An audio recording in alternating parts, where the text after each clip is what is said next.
Hi everybody. So for this week, in thinking through the literacies and the chapters that we're reading, I thought I'd show you this amazing book that belongs to my stepson, and I think it does a great job of talking about a lot of the complexities that we're talking about this week. So one of the greatest things about this is that it's owned by a child. So for a lot of us who are teaching children, that's important to really value what the kids are really interested in. In this case, I mean, he's interested in a lot of things, but one of them is dinosaurs. And so my son got him this book at a book fair, and he just loves it. He looks and looks and looks at this particular book, and you'll see why. So it is a pop-up book, which is amazing to all children, but all adults as well. But it also has these elements in it where it's teaching them different aspects about dinosaurs through the pop-ups, through different elements. Like, for instance, then and now, there's different dinosaurs. Here it's talking about struggles, fighting over dinosaur fossils, and so forth. So you see how it's using elements of image as well as a lot of written text. So for an 8-year-old, this is a lot of written text, but he's gleaning a lot of information from the combination of all of this, right? The engagement is really high because of the level of detail. I'm going to shift it up for you. So this is what he sees when he reads the book, right? Even my 3-year-old loves this book. So every time he opens it, he's face to face with the dinosaurs. This is especially true, let me find, this is a long neck, with this one. When you open this, the T-Rex literally comes out to your face. So these kinds of things are the affective aspects of literacy. This is what keeps kids engaged and interested and paying attention, and it ties right into their identity work that they're doing about being a person who loves dinosaurs, or a future paleontologist, or someone who pays attention to details.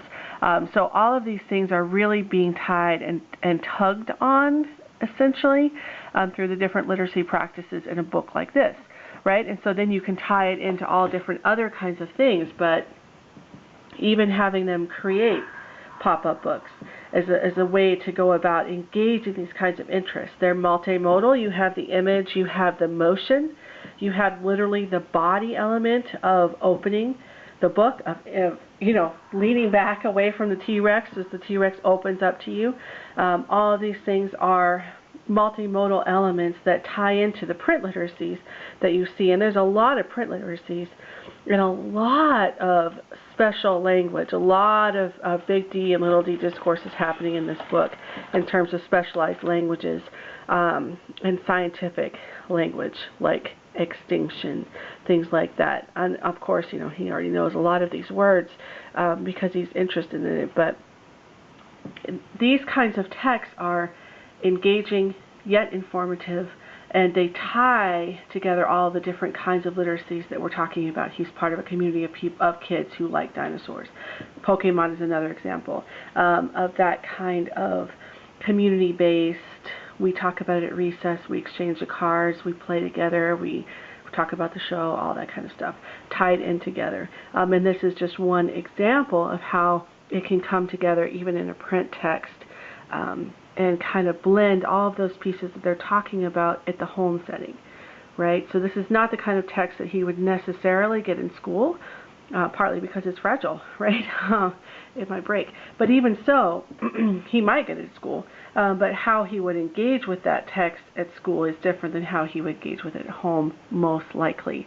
This is not the kind of text that's easily transformed into a worksheet or into those kinds of literacy tasks that are highly repetitive, just copying an image. Although there's a lot of good research in multimodal research that shows that when kids copy, they're not actually copying, they're making a new text, and so you can analyze that. But even so, I think that these kinds of texts, the richer the text, the richer the engagement can be, and I think that that is something to keep in mind with these literacies. And when we have these artifacts that children have, that adults have, as we start thinking about ourselves as teachers, as people in the world, as parents, as just anyone, as we start thinking about artifacts and what that might mean for bringing in different kinds of literacies, this might give a good example for you about how that might work.